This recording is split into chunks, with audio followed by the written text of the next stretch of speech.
I see Wincy. I'm waiting for her. What are you doing? Is this not how you want it filmed? No. Oh.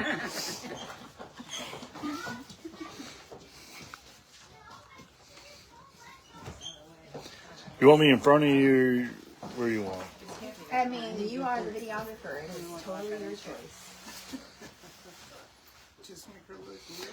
That's Okay, fine. listen. Don't cry. I'm going to try not to. I do have tissues here in case I cry. I did get through it last night without crying, so. You're already watering up. Okay. So sorry. You're good. You're good. Did you start already? No.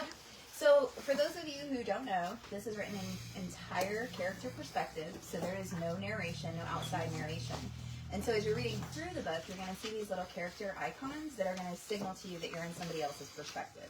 So with a live reading, of course, I'm going to have to signal to you somehow that we're in somebody else's perspective. So I'm just going to let you know whose perspective we're in at that moment. All right. So we are going to start with Celise. Numb, dark, hopeless, inconsolable. None of these words seem to grasp my true feelings right now. They're hollow, empty shells of what turns within me, incapable of capturing the abyss that has consumed me. Focus, Celise. What do you feel? Deep inhale. I feel my breath rushing in through my nose, my chest rising. I feel the water embracing all of me, flowing against my skin. The warmth is fleeting, a counterfeit comfort that brushes against my hollowed frame. I feel the warmth of tears rolling down the sides of my face. Exhale. I feel the soft touch of a warm rag brushing against my arm. Gentle and careful, almost hesitant. He's there, by my side, and I wished that I cared that he was. I wish I could summon the strength to feel something for him. I take another deep breath and sink below the surface, slowly letting it out until my lungs are empty. I feel a tap at my left shoulder and hear a muffled, Celise, Celise. His voice carries a weight I know he tries to hide. Frustration, perhaps, or resignation. I wish it would all just go away. I don't want to be here anymore.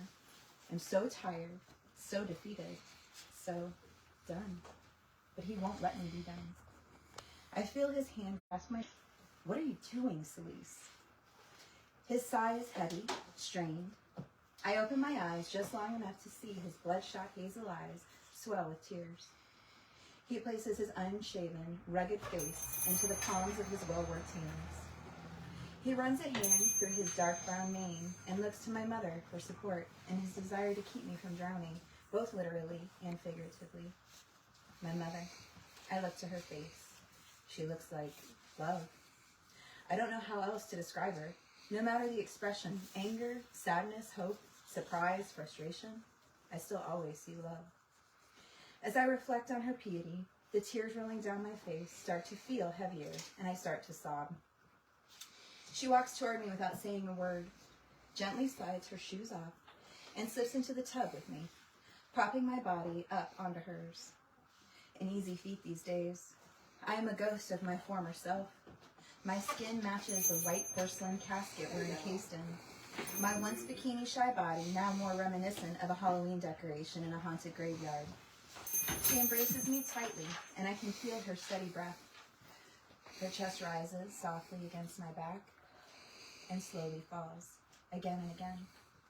I start to match her breath, and the tears, though still streaming, return to a trickle.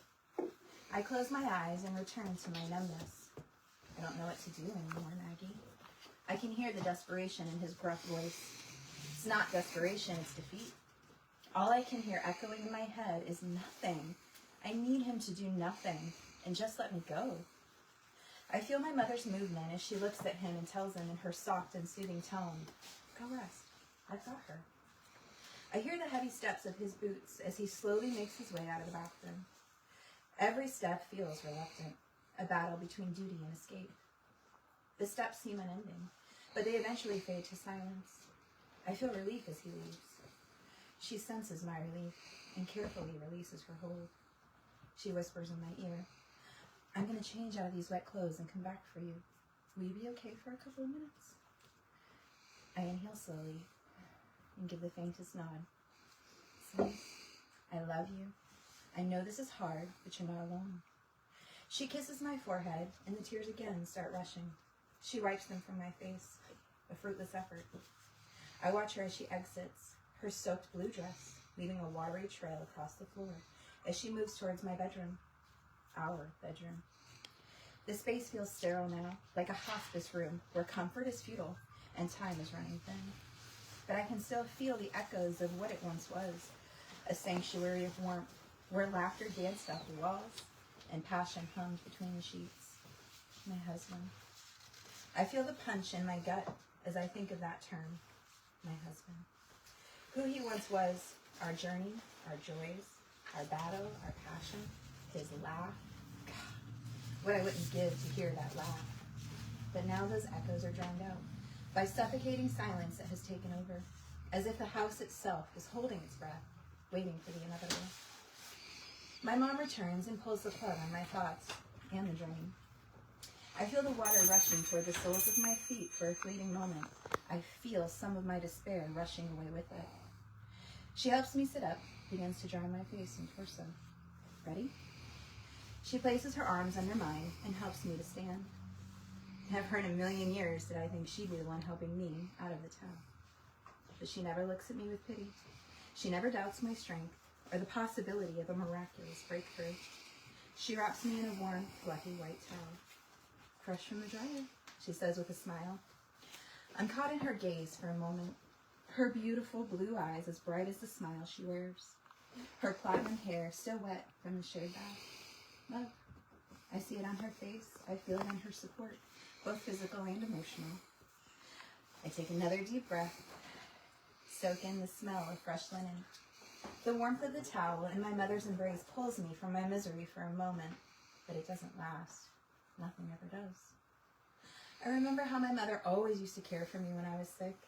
She would lay with me, no regard for catching whatever I had, caressing my head, brushing my hair from my face, softly singing some of her favorite songs between the catering of soups, crackers, and drinks.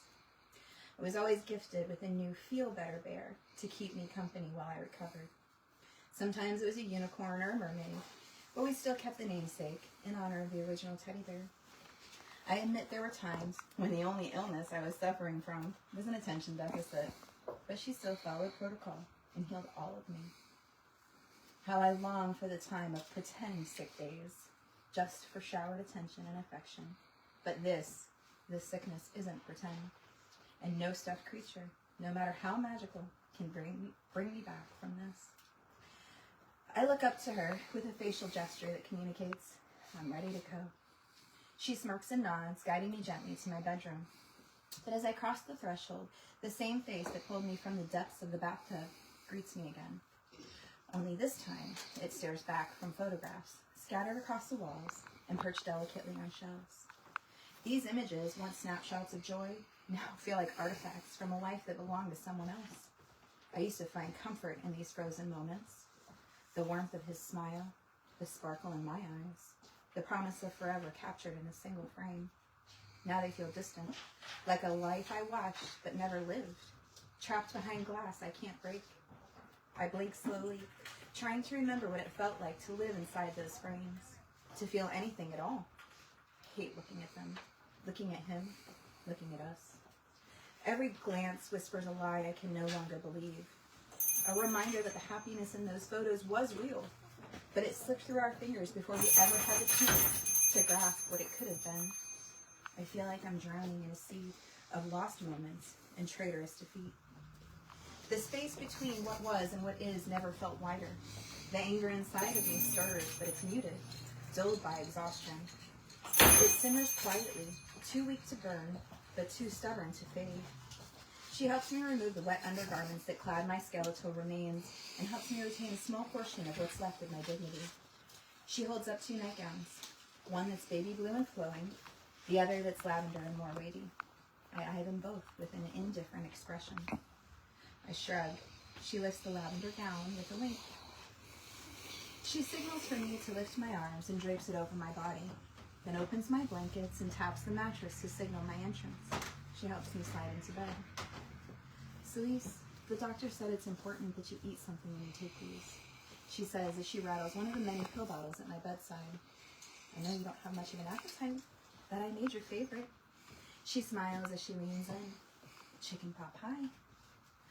I manage a smirk and a nod. I always loved her chicken pot pie, but in this moment, my compliance is more for her than me. I know how hard she is trying and how much she wants to see me pull through. I robbed her of so much happiness as of late, and in this moment, I have somehow pushed down enough self-pity to care about her feelings and faint preference for food. My appetite left when he did. Switch to Maggie. Looking down at my beautiful daughter and knowing the pain and trauma she is suffering is ripping my heart out. She's always been so vibrant and full of life. Now that light has been extinguished, leaving only the shadow of a girl I raised. Her skin is so pale, and she has dwindled away to nearly nothing.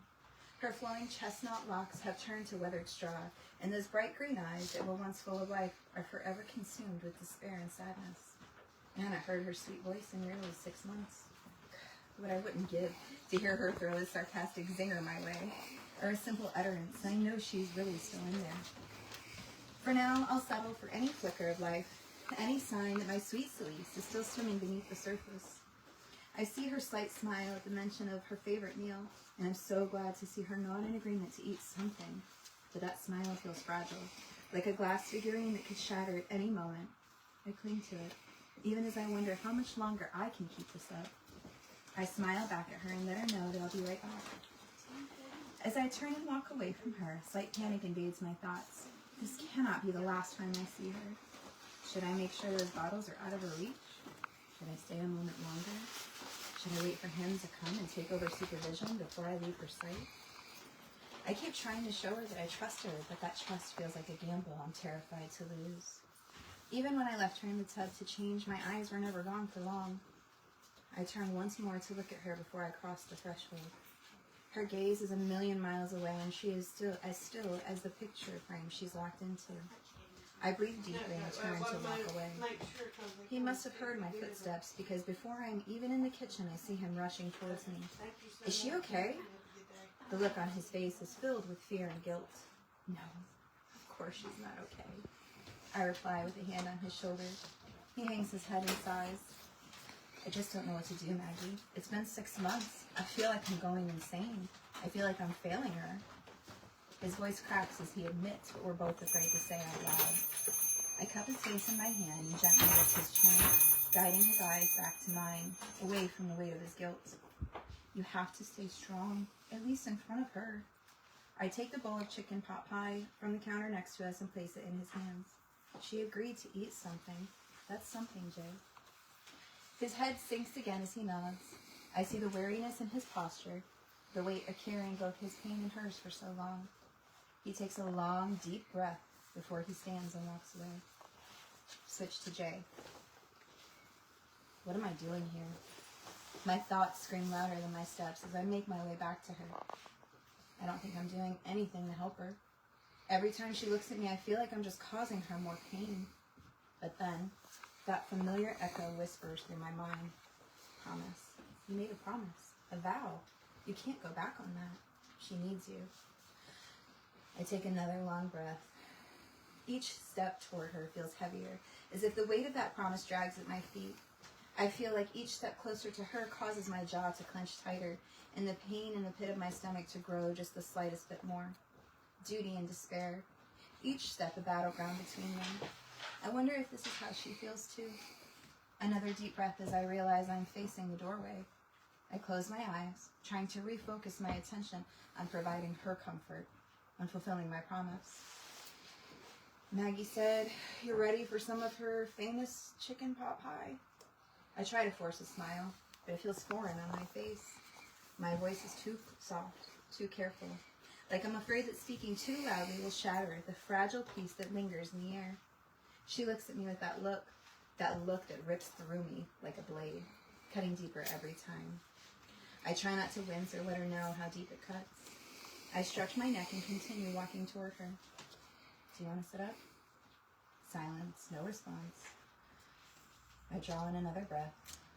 I find myself doing that a lot these days. I feel like I just can't catch my breath. No matter how much oxygen I take in, it never feels like enough.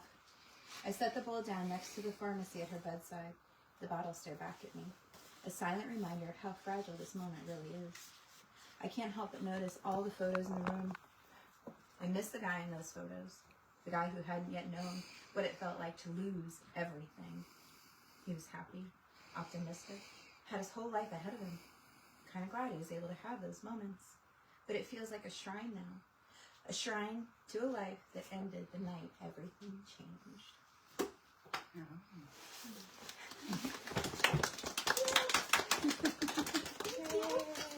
Okay, I'm intrigued. Start from there. There you go. Great. Very nice. Very nice.